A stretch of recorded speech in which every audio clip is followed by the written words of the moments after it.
As comitivas tiveram um papel muito importante no desenvolvimento do Brasil. Enquanto levavam as boiadas de um ponto a outro, abriam caminhos, criavam raízes e faziam história. Enquanto eu pego estrada, aliás não, você e eu pegamos estradas, eu vou contar aqui algumas de suas principais características, os seus principais feitos para o desenvolvimento deste imenso Brasil. Bora lá? Nossa viagem hoje em nada se compara com as que as comitivas enfrentavam naquela época. Hoje temos rapidez e conforto, com toda a segurança que a mais moderna tecnologia oferece. Não teremos que, literalmente, suar a camisa para chegar ao nosso destino. Mas vamos conhecer um pouco sobre a cidade, que será o destino de hoje.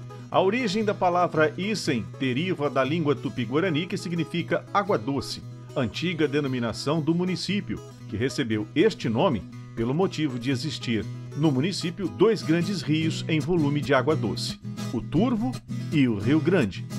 Distante da capital do estado aproximadamente 500 quilômetros, o município está no cruzamento de duas importantes rodovias, a BR-153 e a SP-322, conhecida como Armando Salles de Oliveira, e isso torna o acesso ao município extremamente fácil.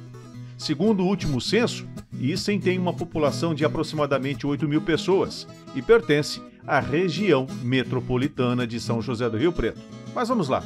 A movimentação das boiadas frequentemente abria caminho para a ocupação de novas áreas no sertão brasileiro. À medida que as comitivas conduziam o gado, eles exploravam e mapeavam terras, contribuindo para o processo de expansão territorial e para a formação de novas fazendas e comunidades. Essa movimentação também permitia a criação de novos laços, Brasil afora. Eles não apenas transportavam gado, mas também levavam notícias, cultura e tecnologias de uma área para outra, promovendo assim uma maior integração entre o sertão e outras partes do Brasil. O trajeto das boiadas muitas vezes exigia a construção ou melhoria de estradas, pontes e outros tipos de infraestrutura. E isso ajudou a facilitar o acesso e o transporte em áreas anteriormente isoladas, promovendo o desenvolvimento regional e a integração nacional. Além disso, desempenharam um papel importante na formação da cultura e identidade brasileiras. Muitos aspectos da cultura, por exemplo, têm raízes na tradição das boiadas, incluindo a música, as festividades populares e a culinária. Em resumo, as comitivas que levavam as boiadas pelo sertão tiveram um papel importante na história e no desenvolvimento do Brasil. No episódio de hoje de Pegando Estrada e Contando Histórias, nós vamos conhecer a história da comitiva Água Doce, do município de Icem, interior do estado de São Paulo, divisa com o estado de Minas Gerais. Quem vai nos receber e contar a história é Carlinhos Moura, o comissário, que herdou do pai não só a tradição, mas a paixão pelo estradão.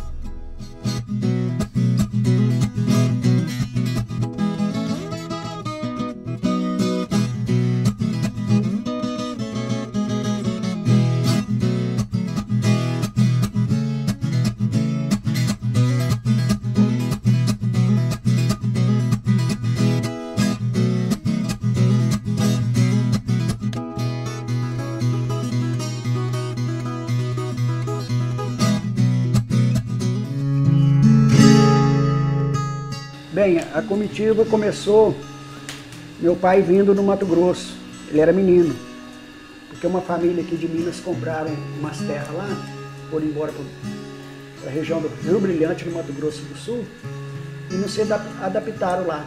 E fizeram amizade com a minha avó, e nesse meio tempo meu pai veio com eles. Eles venderam a fazenda e retornaram ao estado de São Paulo, aqui na região de Icem. Adquiriram a fazenda Porto Velho, e meu pai veio tocando um gado, que já era um gado giro na época, e trouxeram 40 potros repassados, os quais chegaram aqui e foram vendidos para a companhia Ando, do frigorífico de Barretos, esses cavalos.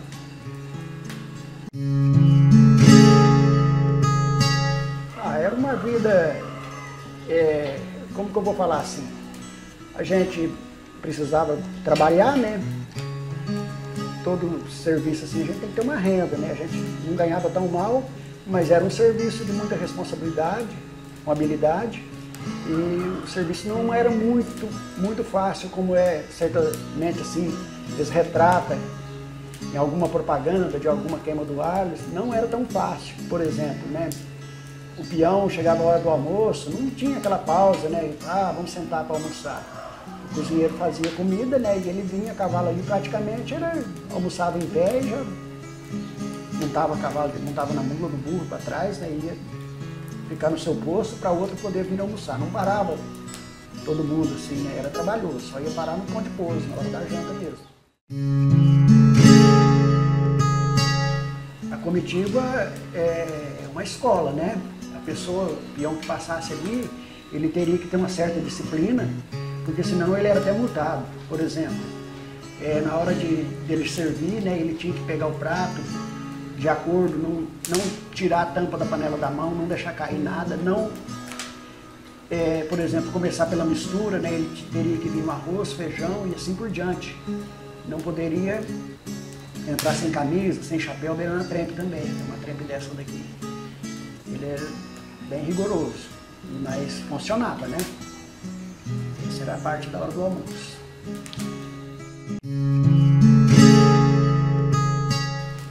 Bem, a responsabilidade maior, né, é do comissário, né, que ele tem que, como se fosse um time, ele tinha que organizar cada um na sua função ali. Começando pelo cozinheiro, né, que ele teria que sempre estar na frente, né, para a hora que chegasse no ponto a comida já estaria pronta, e era um serviço um pouco pesado. Aí depois vinha o ponteiro, é o que dava o sinal com o berrante, rebatia o gado para não deixar trotear, não deixar virar a cara para trás. Ajudando o ponteiro, tinha os dois primeireiros, né? Quando era pouco gado, tinha um só. E mais atrás tinha os peão da chave, os arrebatedor. Tinha atrás, né, geralmente tinha o comissário ali, que ele ia de um lado para o outro. E também tinha culata. E tinha o outro peão que tomava conta da culata manca, que era o culateiro. Culata manca é aquele boi que não está acompanhando o ritmo da boiada, porque mesmo andando a passo, tem boi que não consegue andar a passo, precisa ir devagarzinho, às vezes para descansar.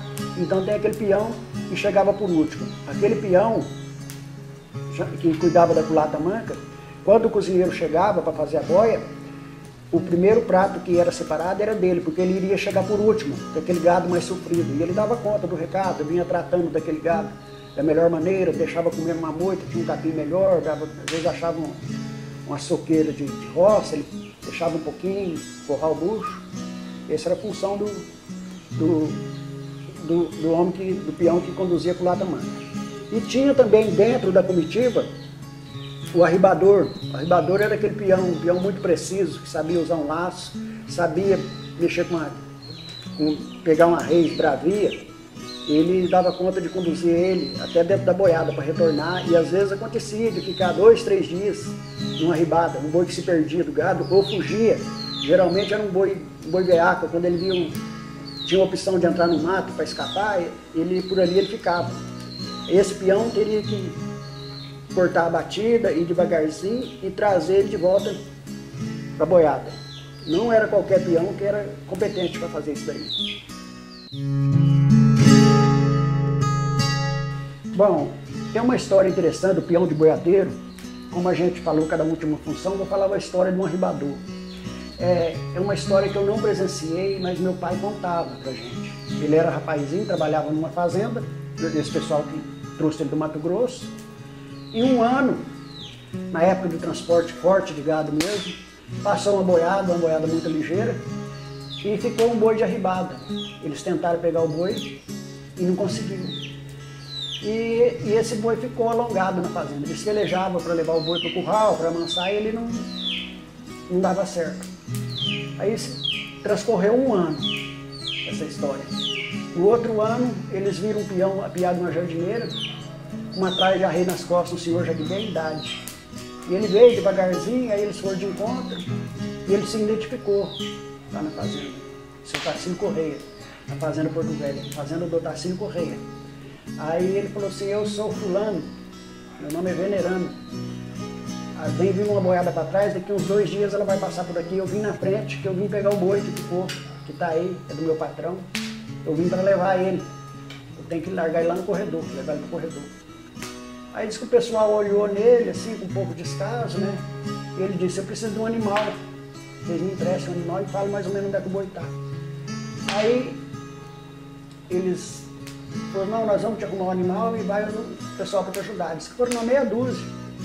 Eles de longe mostraram o boi para ele, perto do mato. Ele falou assim, ali ele corre, nós já pelejamos um monte de vezes, ali ele escapa da gente. Aí ele disse que deram um animal do meio, uma mula mais ou menos do meio para ele. E ele não se abateu, não. Aí, quando o boi viu, correu, disse que o senhor desapareceu, e muito sujo, invernada. E ele deu aquele relance para lá, para cá, coisa de uns 5 minutos assim. Aí os peões reencontraram, cada um tinha corrido para um lado atrás do boi, e ninguém viu nada. Aí escutaram um grito, eles gritando. Ele chamou e falou, vem cá, vocês podem vir aqui me ajudar? Chegaram lá, o boi estava amarrado, e a mula pastando, e ele já tinha amarrado o boi. O boi foi pular uma árvore lá, no dia de laçar, ele pegou o boi com a mão. Ele deu um golpe no boi, derrubou. Aí ele pôs um tapa. O que é um tapa? É um pedaço de couro, tampa o olho do boi, amarra com as correias para ele não enxergar, e pôs o tipo de um cabresto dele, e arrumaram o sinueiro e levaram o boi para a sede. E nesse meio tempo ele pousou por lá e conduziu o boi para pôr na boiada. No outro dia, dali um dia ou 2, a boiada passou e ele seguiu viagem. Aí o pessoal ficou se perguntando, né, caramba, nós ficamos um ano aqui correndo atrás desse boi, não pegou, agora chega esse velho aqui e pega esse boi. Mas o que é que eu quero falar? Esse era o craque, né? Era o senhor, né, que não podia falhar, né? Por isso que ele era aquele... Voltando atrás do que eu falei lá, ele era o arrebador, que tinha que ser um homem preciso, né? Para usar o laço, honrar, né? E ele não deixou embora. O bom ponteiro, ele com 3, 4 dias que ele estava na boiada, o boi já queria ir atrás dele. O boi parece que sentiu o cheiro e o toque do berrante, que era chamativo, o boi já passava a entender aquele toque que era para levantar, para sair, para ir para frente, sabe? E o ponteiro tinha esse dom do gado seguir ele. E quando for preciso parar também, ele esbarrava a boiada, trabalhava muito bem com arreador, que é um chicote com estralo, né? Sem atingir o animal, mas na base do som do estralo. Esse era um bom ponteiro. E, principalmente, ele poupava muito o seu animal para não cansar. Porque consumia muita energia. Em uma viagem de 70 dias, você solta o boi lá no Goiás, por exemplo, para vir para cá, o animal, você precisava dele, não era só no dia de sair, ele teria que chegar inteiro aqui, né? Então, isso vai, o peão bom sempre zelava do animal, da sua montaria. Sim, ele terminava o almoço e ele seguia para a janta. Geralmente a boiada estava um pouquinho para frente já, aí os burros de carga, muito mestre, já acostumado com o batente, ele arriava, punha as cangaias, as buracas. Alguém ali, às vezes, ele precisava do ajudante, às vezes o peão, por exemplo, o rebatedor, a boiada estava mais calma um pouco, ele ajudava o cozinheiro a arriar a tropa. Quando arriava os burros de carga, né? E aí ele soltava, ele já tinha mais ou menos na mente onde ele ia fazer a janta. Dali ele saía, esses burros atravessavam praticamente ao lado ou no meio da boiada, a boiada vai abrindo porque vai acostumando. E quando eles escutam o polaque, já vão dando caminho, sabe? E ele ia para frente. E os burros, só que não troteava, era passo também, aí adiantava até no pouso. Aí chegando ali, ele desarriava, punha os burros para poder beber água, para comer, soltava os animais e ia fazer a comida novamente. Aí ele preparava a janta, já preparava o lugar, por exemplo, o lugar dele pôr a rede dele, já deixava separado lá, arrumadinho, e buscava água, né, para os peão depois da janta ter água para beber, a água da lata. E ele já deixava uma lenha um pouco já preparada, separada a mais, porque naquela noite ele já praticamente largava o feijão cozido para o almoço do outro dia. Aquela parte mais dura, ele já deixava ela ali quase pronta para o almoço do outro dia. Primeiramente, que a gente vê muito hoje propaganda de bebida, né? A bebida era muito pouca. Às vezes um golinho de pinga antes da janta, às vezes antes do almoço, mas não poderia existir bebida. E evitar, né, dentro de cidade, né, bar, né, outros lugares, né, o peão tinha que ser muito unido, porque se faltasse uma ali na posição dele, poderia acontecer. O pior, o que é o pior? Uma boiada, vamos supor, estourar, né, porque esparramar 1000 boi aí. Às vezes por falta de uma atenção, um segundo que a pessoa desperceber, fazer um barulho, ou deixar de pedir uma licença para alguém que tiver vamos supor, uma condução que estiver trabalhando a passagem da boiada, pedir para se ficar ao lado ali, sabe? O peão estando atento, isso tudo acontece da melhor maneira possível. Então é necessário ter essa união, é necessário. Aqui na minha cidade tinha um senhor que trabalhou com meu pai, um pretinho, por nome de Tufo, tinha apelido de Tufo, e eu era menino, eu via ele sair, e nessa época eu não viajava, sabe? Eu não ia, sabe? E a gente ficava olhando, e ele tinha uma habilidade, ele era um músico com berrante na mão. Ele parece que virava uma flauta, ele encantava a gente, sabe? Aquele foi a primeira vez que eu fui chamar a atenção, assim, foi ele.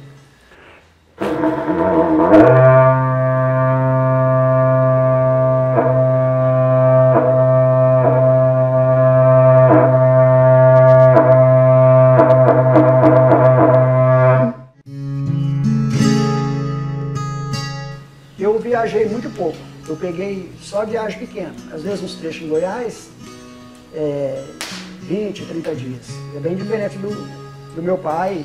E uma história interessante, quando meu pai casou, e ele não tinha filho, minha mãe viajava com ele, teve viagem até de 72 dias. Depois que ela veio engravidar e parou, sabe? Mas ela ajudou muito ele. Eram as viagens da época do Alto Araguaia, que vinha sentido aqui no estado de São Paulo. Foi uma viagem que a gente retornou aonde eu morei, numa fazenda, a gente morou, e quando a gente voltou lá, passava em frente, já era tudo asfalto, e essa não faz tantos anos assim. E a gente estava com 1.200 boi. E a polícia veio, a polícia rodoviária veio, o policial falando que a gente não podia trafegar. E meu pai, com toda a calma dele, pegou e falou assim, mas a gente não vai passar com esse gado aqui, e para voltar para trás é pior, a gente vai continuar assim. E a gente, depois aí de uns 10, 15 quilômetros, a gente abandona a rodovia. E por enquanto, as conduções vão tendo um pouco de paciência que a gente vai tocando. E o soldado não gostou muito daquela atitude que meu pai teve. E eu fiquei um pouquinho com medo. Aí ele foi na guia da boiada, estava eu e o primeiro, e ele falou, deixa andar. Esse pessoal hoje vai conhecer a força de 1.200 boi no estradão. E tocou para frente, eles foram ficando meio de lado e cumprimos o nosso trajeto. Aí, nessa mesma viagem, a gente tinha que passar dentro de uma cidade e não tinha como contornar. E o dono da boiada foi de caminhonete, aí foi lá. Nesse momento a polícia os policiais do lugar foram muito amigos da gente, avisou para o pessoal não sair nas portas. Era uma cidade lá de uns 15 mil habitantes. E a gente passou dentro dela. E a hora que entrou, o meu pai pegou e falou para os peões, falou assim, talvez vocês não tenham muita experiência, a boiada assusta, não é quando ela entra na cidade, é quando ela vê o claro do outro lado. E a gente saía num corredor muito grande, muito largo, e foi do jeitinho que o velho falou. Quando ela viu o claro, ela veio embolada, era uma boiada assim que normal ela andaria uns 700, 800 metros, ela veio dentro de 100 metros, 80 metros, embolada. E quando ela viu o claro, ela quis correr, mas a gente já estava esperando. E foi do jeitinho que o pai falou, sabe? Então aquilo ali marca, sabe? E ela, mesmo assim, ela empurrou nós quase 1 quilômetro de galopinho, segurando ela. E essa eu teria vontade de fazer de novo, levar meu filho, mas eu sei que não vai acontecer.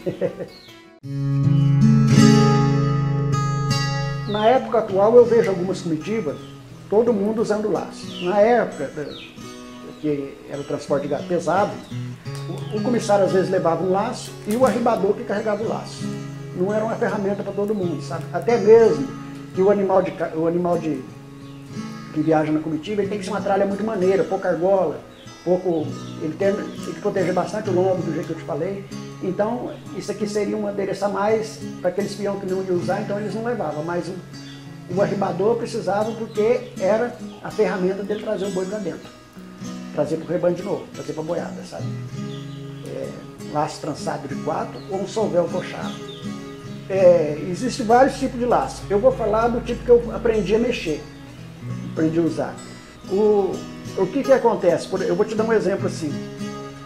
Às vezes você vê, principalmente na televisão, uma linha muito fina tirar um peixe muito grande dentro d'água, né? Por quê? Aquela linha, ela tem uma flexibilidade que ela aumenta, né? Ela vai e volta, né? O laço, ele precisa ter um tamanho também padrão, um tamanho bom, porque ele estica e ele não machuca a reis, ele tem uma elasticidade. E os laços que a gente usa, que eu fiz mexer, um laço um pouco mais encorpado, um laço a partir de, que a gente fala em braça, né, mas assim em metro, o laço tem que dar pelo menos uns 20 metros acima para ele ter. Ele vai e volta. Ele tem elasticidade? Sim, sim. De 4 tentos. Existe o laço couro de novilha, né, que é muito bom, é esse que eu trabalho. E acima desses laços aqui, que hoje não tem mais, eram os laços couro de mateiro. Era um couro vidrado muito resistente, mas agora não existe mais. Tem algumas tralhas hoje que retrata bem, mas eu vou te falar do jeito que o comissário exigia, não era que o peão queria, o comissário mesmo exigia. Mesmo que você tivesse uma tralha de argola pesada, ele pedia, era uma cabeçada simples, com 2 ou 3 argolas, uma rédea maneira, o cabresto bem maneirinho também, a traia de arreio bem leviana, um pelego e a capa, né? E a capa de chuva, né? Necessário, né? E não tinha lá essas coisas, teria que ser bem maneira, porque para evitar, e sempre que pudesse, o peão apiava do animal, qualquer oportunidade que ele tinha para poder refrescar o lombo do animal. E também não era permitido assim, andar torto no animal, sentar meio de lado, sabe? Ele tinha que andar bem estrivadinho, para não judiar da criação, não ajudar do animal. E de manhã também, na hora de arriar, tinha que raspar, na hora de soltar, olhar o lombo, não soltar de qualquer jeito. E não podia jogar água também no animal, jogar água fria para poder tirar. Era sempre raspado para não dar. Eu sou de 63, com 3, 4 anos eu já andava a cavalo. E o couro era uma matéria naquela época indispensável, porque não existia tanta corda de nylon. Então você, por exemplo, carneava uma reis, você não podia desperdiçar aquele couro, ele tinha um valor imenso. E praticamente bastante peão assim já usava, já fazia, sabe? Meu pai era um desses que preparava o laço dele, a tralha dele, ele preparava. E eu fui aprendendo com ele a seguir, sabe? Não desperdiçava, sabe? Tirava um látigo, tudo de couro cru mesmo, que a gente obtinha em casa no sítio, sabe? A gente com o tempo foi aperfeiçoando. E quando, uns 2 anos antes de eu casar, eu conheci um senhor que tinha vindo morar na nossa região aqui e era trançador de laço. E ele tinha uma vida um pouquinho difícil, tomava umas pingas, eu peguei amizade com ele. E esse homem, ele era um craque para mexer com couro e eu aprendi muito com ele. Tanto é que ele conviveu comigo aqui 25 anos. E para aperfeiçoar o serviço de couro foi com ele, o seu Sebastião Benedito. Ele tinha apelido de Só por Deus. E aprendi muito com ele. Hoje a gente faz os cargueiros, né? Faz as cangalhas, as bruacas, o pessoal geralmente usa em cavalgada, desfile. Eu faço essa traia, faço alguma traia de frente, no meio curtume, faço no couro cru também, mas o carro forte é os laços. Hoje os parceiros fortes meus são os americanos, assim que me compra os clientes. Eu mando um pouquinho diferenciado, uns laços mais resistentes, um pouquinho mais grosso, que eles compram muito. Mas aqui no Brasil também eu vendo bem. Vou citar aqui o nome de um bastante conhecido na nossa região, né? E ele quase não aparece mais, né? Mas o Pedro Gomes Aragão, né? Pessoa que sabe, tem habilidade para manusear um laço, né? E aqui dentro da minha cidade também, aqui tem o Antônio Bispo, tem apelido de Bereta. é um craque com laço, apesar de já ter 80 anos. É uma honra eu poder trançar um laço e pôr na mão daquele senhor. Bom, vamos falar assim, eu sou um cozinheiro de um prato só. Eu aprendi a fazer esse arroz com carne aí, falar arroz carreteiro, e feijão gordo, a paçoca socada no pilão. E no começo a gente fazia para pouca gente, como assim, umas 10 pessoas, mas a gente foi aperfeiçoando. E hoje, quando vão fazer evento, tem umas cidades aí, eles contratam para a gente fazer para 300, 500 pessoas, sabe? E aqui nós temos uma turma aqui dos 4 ou 5 que me dá uma mão, a gente é parceiro e a gente vai atender esse pessoal. É tudo, né? A gente sozinho, ninguém faz nada sozinho, sucesso sozinho não é bom, né? Tem que ter, né? E às vezes tem um dia que, por exemplo, às vezes estou com uma dor de cabeça, às vezes estou meio cansado, vem um ali naquele lugar que eu estou ali e fala, não, fica quieto aí um pouco, eu vou fazer tua parte aqui. E vice-versa, né? A gente faz, né? Não pode ser um sozinho, né? Já o nome já indica, uma comitiva, né? Olha, a gente começou a participar lá em 2006. Em 2009, meu pai ainda era vivo, a gente ganhou a primeira vez. E de 2009 até agora, 2023, a gente sagrou campeão 6 vezes. Às vezes, por exemplo, você andando aí em outros lugares, né? Às vezes está acontecendo uma festa do Peão Burro, vou te dar um exemplo. O pessoal fala, isso aqui é melhor do que Barretos, olha que festa boa, tudo bem, a festa é muito boa. Mas às vezes aquela pessoa não teve lá dentro de Barretos, não imagina o tamanho, a grandiosidade que é a festa de Barretos. Porque, não desfazendo de nenhuma outra, se você pegar em volta aí, no Brasil inteiro, as 3, 4 melhores festas que tem fora Barretos, elas cabem dentro de uma parte da festa de Barretos. E ali se encontra, sabe? Pessoal de toda parte do mundo. Eu sou grato demais a Deus e grato àquele pessoal ali, né, da gente levar a gente ali, ter aquele espaço pra gente mostrar a nossa tradição.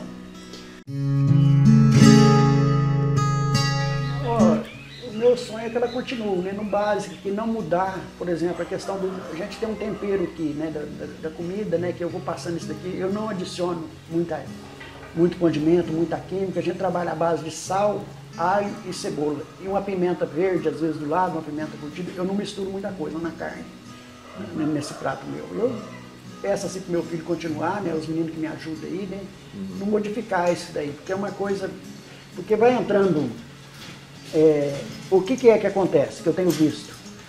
O rodeio era de uma maneira muito boa, mas começou hoje a perder espaço para show.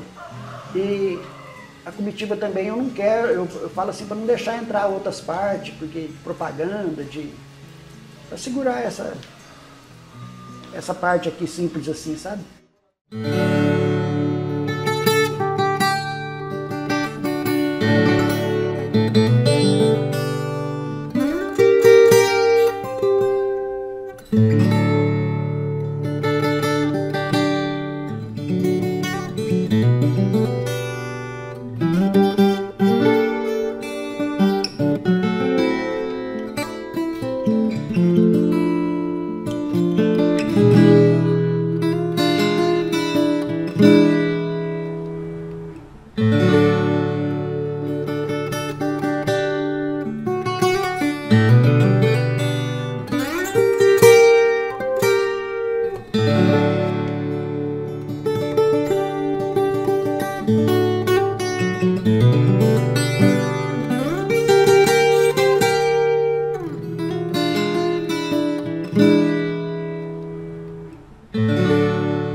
Experimentar estes sabores tão especiais é como se voltássemos no tempo, onde peões rompiam os estradões dos sertões do nosso imenso Brasil. E assim terminamos o nosso episódio conhecendo a história da comitiva Água Doce aqui da cidade de Issem, interior de São Paulo. Qual história você quer conhecer agora? Qual estrada que você quer que a gente pegue? Juntos! Faz o seguinte, mande a sua sugestão através do nosso e-mail, aqui embaixo da telinha.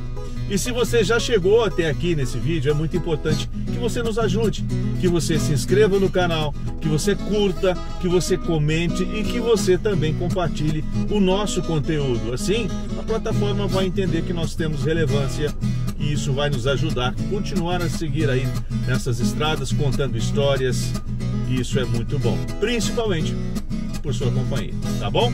A gente se vê no nosso próximo episódio de Pegando Estrada e Contando Histórias. Até lá!